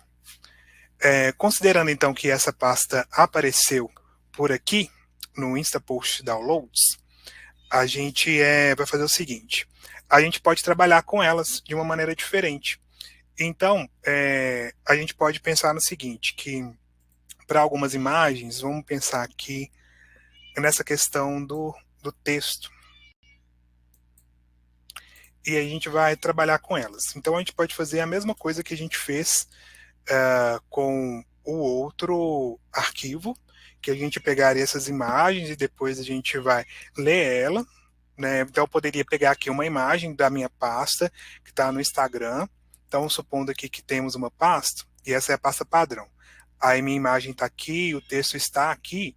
Então, eu pego, por exemplo, o caminho dela e coloco para leitura, né, da imagem. Então, eu vou fazer o seguinte. Ler a imagem com o OpenCV. Então, eu crio aqui uma variável. Aí, no caso, eu vou colocar o import CV2, porque até então, em cima, eu não tinha trabalhado com o OpenCV. Então, import CV2, imread.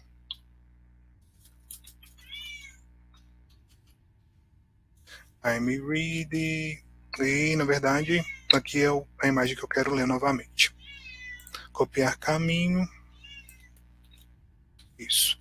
E aí, eu vou fazer aquele mesmo esquema, que poderia ser a minha imagem. Então, lembrando que quando eu trabalho, né, com o Google Colab, aí tem aquele esquema de fazer o from, que tá, a gente vai, se a gente rodar aqui, o img2.imshow, não vai rolar, porque ele vai contar pra gente um erro. E aí, deixa eu ver, não é MG2, é o CV2.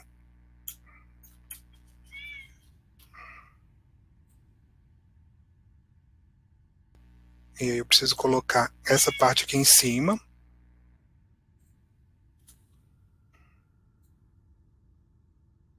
Vamos ver. Ah, sim. E aí eu mudo, porque no Google Colab a gente precisa colocar de outra forma. Então, dando tudo certo com a nossa pasta, eu poderia trabalhar de novo com essas imagens, fazer aquele processo que eu fiz novamente.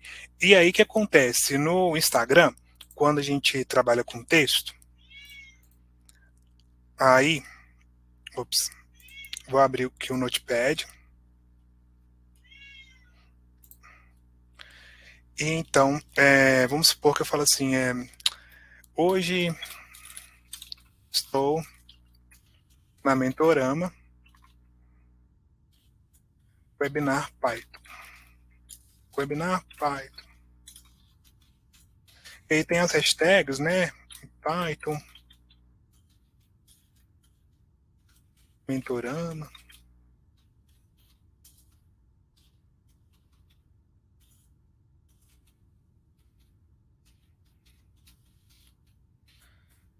E poderia ter alguns outros itens aqui também. Então, ops.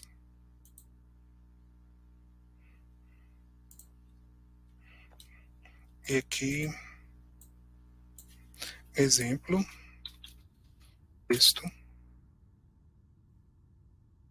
E vou jogar o texto. Ó, não é esse texto, é esse daqui.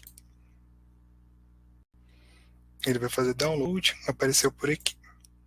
E aí imagina que esse texto ele estaria na pasta, que seria a Instapost Downloads, e aí você poderia pegar também o caminho dele, copiar o caminho e trabalhar com textos. Por exemplo, você, para trabalhar com arquivos e textos, aí a gente utiliza essas funções. Quer ver? File, open, eu criei uma variável open, e coloquei o caminho, né? E agora eu preciso colocar qual que é a permissão, se será leitura ou escrita. E aí o R é de read e o W seria de escrita, ok? Aí eu vou fazer o seguinte, vou criar um for para que leia cada uma das linhas do meu arquivo, da minha, que foi aqui, olha. Então, a variável file recebeu o conteúdo do arquivo, ok? Então, para cada linha, eu quero que essa linha seja imprimida. For line in file.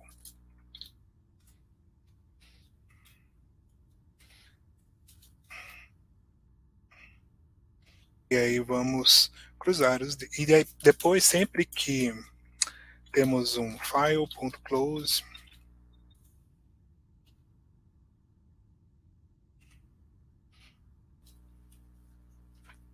a gente precisa fechar o nosso arquivo para que dê certo, ok? Vamos ver qual é o erro de agora. File open, vamos ver. Line in file. For line in file, claro, faltou com ponto. Olha, o que nós temos? Vamos colocar esse string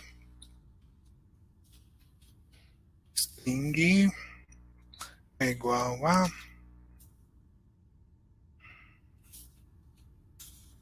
string.append.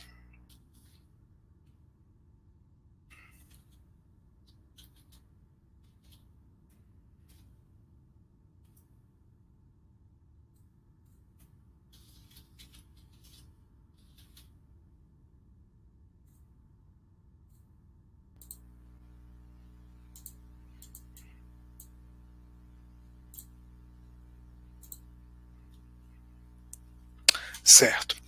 Então, o que a gente fez aqui? Olha, a gente pegou um arquivo TXT, colocamos, então, na nossa pasta e fizemos a leitura dele a partir de uma variável. Então, a gente abriu ele, e o que é essa string aqui? Na verdade, estou criando uma lista vazia. Para cada uma das linhas no nosso arquivo, eu vou colocar de maneira concatenada essas linhas dentro dessa minha lista, dessa string, na verdade. Então, assim, para cada linha eu tenho um elemento dessa fila. Então, vamos ver aqui de novo quantas linhas eu tenho. 1, 2, 3. Vamos considerar essa daqui para ver se ele fez esse setup também. 1, 2, 3, 4, 5, 6. Então, 1, aí tem uma vírgula, 2. Aqui a gente tem a linha vazia. Então, 3, né, que é a linha terceira. Python era uma hashtag. Quinto e sexto. Então, na verdade, eu criei uma lista a partir de um arquivo que poderia também ser gerado a partir de um post do Instagram, ok? Então, aqui também, aí voltando nas imagens, né? Aí tem aquela história de eu poder converter para tons de cinza, conforme a gente já fez e tudo mais. Mas essa é a ideia principal do nosso webinar, né? Eu queria muito que tivesse dado certo, porque eu acho incrível, assim, e na realidade, eu testei hoje de manhã, podem confiar, deu tudo certo, mas na realidade, na requisição aqui dos erros, com as plataformas e bibliotecas, eventualmente acontece alguma combinação que você precisa reiniciar o seu notebook e tudo mais, para ver se dá certo. Então, são essas tentativas, ok? Mas, assim, Felipe, como o Iron falou, que é quase meu xará, isso sim é programação real, né? É interessante a gente ter essa demonstração, porque a gente entende que a prática, né, é super importante para a gente ver que erros no sistema acontecem e a gente tem que estar preparado e a gente tem que ter alternativas, né? Sim, é super sim. importante. Eu queria que vocês revisitassem o conteúdo. O código também é legal, ele funciona, hoje mesmo eu testei. E é muito bacana, entendeu? A ideia aqui, hoje é a gente perceber que isso é possível com Python, né, mesmo com esses detalhes das imagens estando lá, mas você percebeu que eu, colocando elas de novo lá no colaboratório e tudo mais, independente de onde vem a sua fonte de dados, você pode trabalhar com elas. Uhum. E aí você pode, por exemplo, nessa ideia de trabalhar com textos, strings, você pode fazer diversas coisas com aquele texto, novos arquivos, e dependendo do conteúdo, aí você pode migrar para análise de dados, as visualizações, né? Ali foi um conteúdo curtinho, com pouco valor, assim, empresarial, vamos dizer. Mas as possibilidades são muitas em relação à aquisição desses dados e trabalhar sobre eles, ok? Então, é isso. O meu caso, eu sei que você também quer comentar um pouquinho mais sobre a Mentorama, não é? Sim, agora eu vou falar sobre o nosso programa Profissão Desenvolvedor Python. Como eu falei para vocês, é um combinado de cursos para te habilitar, te estruturar para se lançar aí no mercado. Os nossos cursos são Python do zero ao Pro, SQL, conhecimento de programador universal, para te formar aí um profissional completo e habilitado para dar aí os seus primeiros passos e se desenvolver no mercado de trabalho. E as expertises, né? Escrever códigos, entender tudo de World Wide Web, desenvolver projetos de machine learning, fazer testes de códigos e aplicativos que a gente viu aqui, aprender a usar bibliotecas. Tudo isso, Felipe, você acha que é importante para entrar direto no mercado? Com certeza. A gente viu alguns exemplos, né, que são legais para a gente manipular imagens, textos. Hoje a gente já até aprendeu ali a mexer um pouquinho com arquivos, né, a leitura deles, manipulação de strings também, um pedacinho só, para dar um gostinho. Então, realmente, assim, são muitas as possibilidades. Legal. E a gente falando bastante de prática, eu vou falar agora do nosso Mentorama Code Lab, que é um laboratório para você aprender e aplicar a prática, né? Você vai ter um mentor expert do mercado, vai fazer essa experiência de um serviço online, se habilitar também com as suas soft skills, né, trabalhando em equipe, e fazer um projeto real para o seu portfólio, né, que a gente comentou, para você começar hoje em dia no mercado de trabalho, você já tem que ter uma experiência. Então, esse portfólio vai comprovar essa experiência que você vai ter aqui na Mentorama, que vai te ajudar muito, e o network, que é sempre importante, né? Para conseguir vaga, para trocar, para criar um novo projeto junto, quem sabe. E aqui na Mentorama, os nossos estudantes, a maioria começam a ganhar dinheiro aí como freelancer ou como júnior em qualquer empresa a partir do 4º mês estudando na Mentorama, porque Python é uma linguagem muito requisitada, mas ao mesmo tempo, com as suas habilidades treinadas aqui na Mentorama, facilmente você consegue começar aí como freela e júnior a partir do 4º mês. O projeto, que é uma das partes que eu acho mais interessantes, você vai trabalhar no case real, ganhar experiência prática e ainda vai adicionar no seu portfólio. E o mais interessante é que você vai apresentar para uma banca real. Então, você vai apresentar para aquelas pessoas que vivem esse mercado e também fazer network, porque muitos alunos já foram contratados nessas bancas. Então, além de experiência, feedback, tem essa possibilidade também. Excelente. Você vai ganhar o nosso certificado ao final do curso, colocar ali suas informações no currículo, né? Próximo desenvolvedor ou desenvolvedora Python. Aqui é uma média do salário, todas as habilidades, e quem vai te ajudar a estruturar tudo isso, o seu currículo e o seu portfólio, é o nosso centro de carreiras, que é uma baita ajuda aí para você também conseguir aquela vaga que você tanto almeja. Vai ter workshops para ampliar ainda mais o seu ponto de vista sobre as vagas, sobre a área, né? E uma consultoria individual de carreira que hoje em dia é super importante, né, para te ajudar a entender o seu caminho, para onde você vai, onde é mais interessante você se envolver, né? Com certeza. E aqui a gente tem mais privilégios ainda, né, Felipe? Você conhece um pouquinho deles, né? As orientações de carreira escolhida, os workshops. São 6 workshops diferentes ao longo do ano, exclusivos para os alunos da Mentorama, os laboratórios, as consultas ao vivo com essas pessoas, né, que entendem tanto do mercado e podem te guiar aí na sua carreira. Então, hoje, muita gente estava aqui ontem, né, e continuou. Então, é uma ideia de que vocês estão realmente afim de entrar aí na área do Python. Então, você entrando na Mentorama, entrando na nossa jornada estruturada, né, cheia de conteúdo interessante, você vai assistir as aulas, realizar as tarefas de casa, que são tarefas práticas, receber os feedbacks, vai ter a oportunidade de começar a trabalhar antes do 4º mês, como eu disse para vocês, que é muito possível, fazer o seu projeto bonzão lá de conclusão com essa galera legal. E se ainda você não achou aquele fit cultural com uma vaga que você realmente goste, o nosso suporte aqui da Mentorama vai tentar uma oportunidade de trabalho para você. Eles fazem práticas de entrevistas até, gente. Te avisam de vagas. Então, isso é muito interessante para te ajudar realmente a se tornar esse profissional pronto para o mercado. Muito bom. Aqui vai o nosso botãozinho com a nossa oferta de desconto, mais curso grátis, que é essa nossa oferta Black Friday 2x1. E além do curso, do desconto do curso, né, dos 60% de desconto no curso, mais um curso grátis, que é a nossa oferta 2x1, a Mentorama quis te dar um bônus para você poder absorver tudo isso de conteúdo, de experiência que a Mentorama está te proporcionando. Agora, na Black Friday, você vai ganhar um workshop ao vivo sobre como aprender online de forma eficaz. Então, para absorver tudo isso, né, para você conseguir estudar de uma maneira focada, motivada, você vai ter assistência para vaga no trabalho, organizar o seu processo educacional, né, a motivação. Então, tudo isso é abordado nesse workshop que a Mentorama pensou especialmente para vocês. Muito bacana. E agora todo mundo deve estar se perguntando qual é o valor, né, Felipe? Com certeza.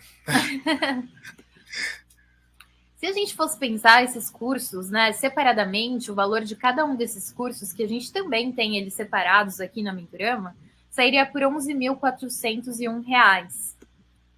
Mas todos os nossos privilégios sairia por um outro valor, porque tudo isso tem um investimento no mercado, né? Não é em qualquer lugar que você encontra laboratórios, essas consultas com essa galera com tanta expertise. Então, poderia sair por um valor maior, mas aqui na Mentorama você não vai pagar isso. Aqui na Mentorama, ela já pensou um valor do curso dessa forma global, que é o custo do curso que está lá no site, é R$ 7.800. Mas com as nossas possibilidades de hoje, né, com os participantes do webinar, a gente tem os 60% de desconto. Então, esse valor cai para R$ 3.900 e você pode parcelar em 12 vezes, gente. Então, esse valor para você investir em você, né, para você entrar nessa área tão promissora no mercado, não promissora porque já está super quente, a gente viu a quantidade de vaga, a gente viu, né, o salário. Então, com essa possibilidade de hoje, esse 60% de desconto está realmente muito interessante. E se você não conseguir parcelar em até 12 vezes, a Mentorama tem outra facilidade para vocês. Você pode dividir em 24 vezes no boleto, gente. Imagina pagar só R$ 158,79 para dar um passo aí na sua carreira, para investir em você, para investir nos seus sonhos. O que você acha que você pode comprar com R$ 158, Felipe, num mês? Ah, é difícil, né? Assim... Chocolates, aqueles pizzas que acabam, mas depois vai embora, né? E o conhecimento é assim, quando você... Óbvio que você tem que manter a constância para você não esquecer, não é? Mas é algo que te traz benefícios, então você paga. Então, você faz esse investimento aí, e aí você percebe que às vezes um salário já poderia pagar todo o curso. E mudou a sua vida. Exatamente. A gente viu o salário médio, né? Você paga e ainda... Um salário paga e ainda sobra, né? Com certeza. E isso é possível, essas 24 vezes no cartão, por conta do nosso programa de crédito estudantil. Os nossos consultores de carreira vão explicar isso tudo direitinho para vocês. É só clicar aí no botãozinho, tá? Para falar com eles. E tem outra facilidade que você pode pagar só 5% agora, se organizar financeiramente e continuar o seu investimento só daqui 6 meses, só ano que vem, gente. Então, para você começar a trabalhar como freela, para você se organizar, então você tem muita oportunidade aqui com a gente, porque a Mentorama quer te ver no mercado. O sucesso de vocês é o nosso sucesso. Então, por isso que ela está fazendo tanta facilidade para vocês hoje, que estão aqui com a gente. Então, apertem aí o botãozinho para falar com os nossos consultores. E eu tenho uma boa notícia também. O programa funcionou. Funcionou? Funcionou, mas eu vou contar para quem ficar no final. Olha lá. Então, aguardem aí, pessoal, que no final, além da lista de livros, né? Além dos certificados, o Felipe vai contar aqui pra gente. Contei para vocês, né, todas as facilidades. Então, agora, o Felipe vai contar pra gente, antes do Perguntas e Respostas? Vou. O que acontece? Deixa eu mostrar para vocês. Sempre vai dar um errinho. Deixa eu compartilhar. Deu uma empolgada aqui, que é muito legal, né? Mas a questão é o seguinte, quando você lida... Eu vou atualizar a página que está carregando.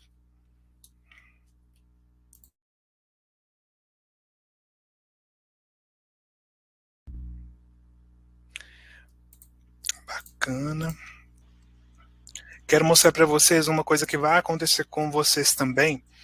Lembra que eu falei com relação à autenticação em 2 fatores, em relação a essa questão que o Instagram coloca, que é como se fosse uma proteção. Então, ao longo da requisição do acesso, ele vai te perguntar algumas coisas. Por exemplo, dentro das exceções, ele pediu para que eu clicasse em um desses links e colocasse para mim assim, como se fosse se eu autorizava, já logado na minha conta, se eu autorizava um acesso desconhecido, e estava perguntando se era eu. Então eu disse que sim. E a partir desse momento que eu autorizei, então ele fez download aqui dos meus posts a partir do período especificado. Eu quero mostrar para vocês algumas imagens que estão lá, que é, por exemplo, uma exposição que eu fui recentemente, e aí outra imagem, que todas correspondem a exatamente o período. E aqui é o último post, que é uma foto que eu publiquei dos meus amigos e que tem um texto maior, e que eu poderia trabalhar, né, igual eu mostrei para vocês, colocando, por exemplo, a questão do texto aqui embaixo, copiar caminho, texto, colar, vou colocar o colar, porque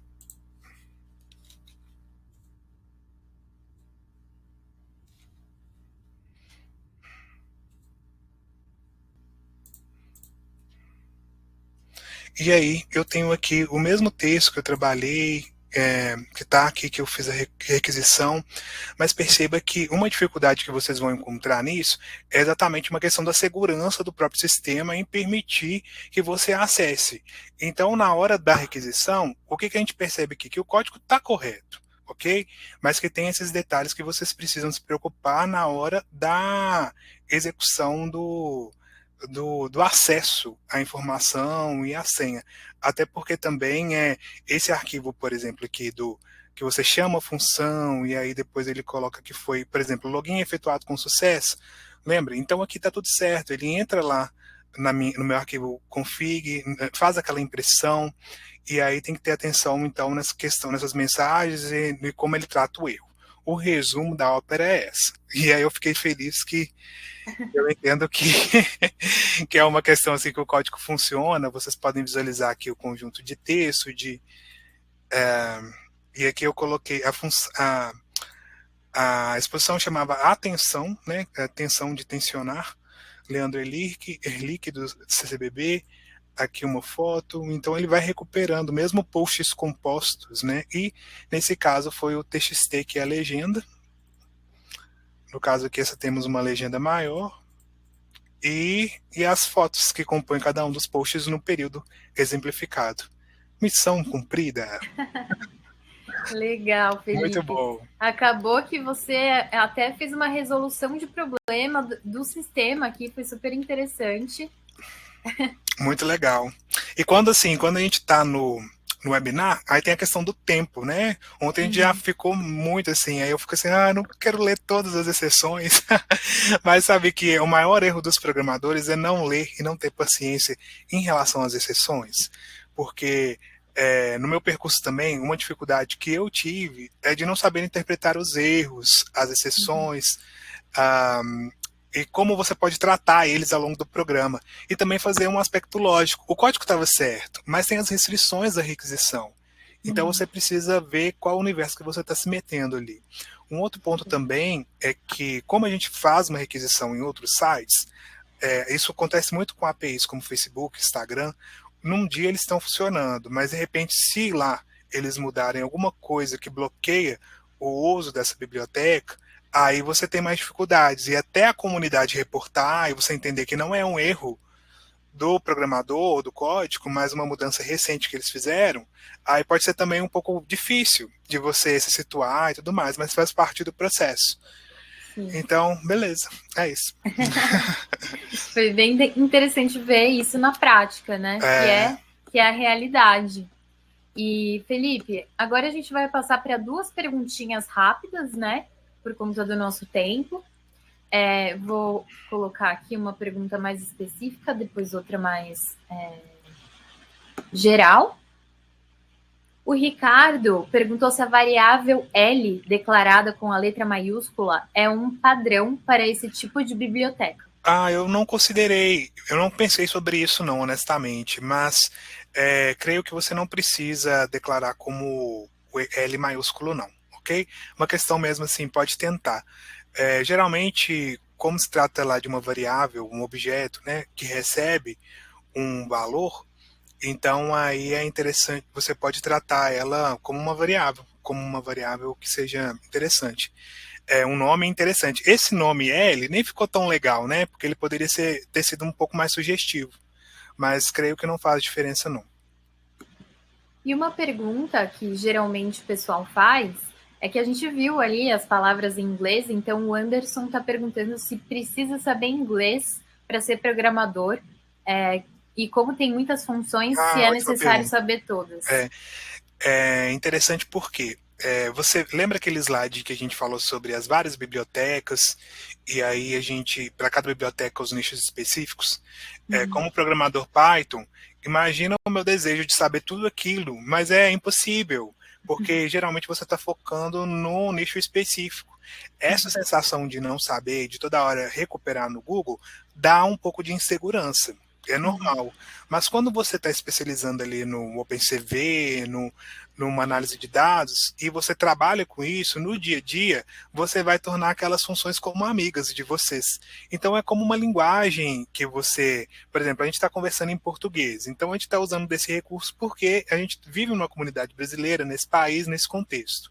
À medida que você vai emergindo cada vez mais, você consegue tomar posse dessas palavras reservadas, dessas funções e lidar com mais facilidade.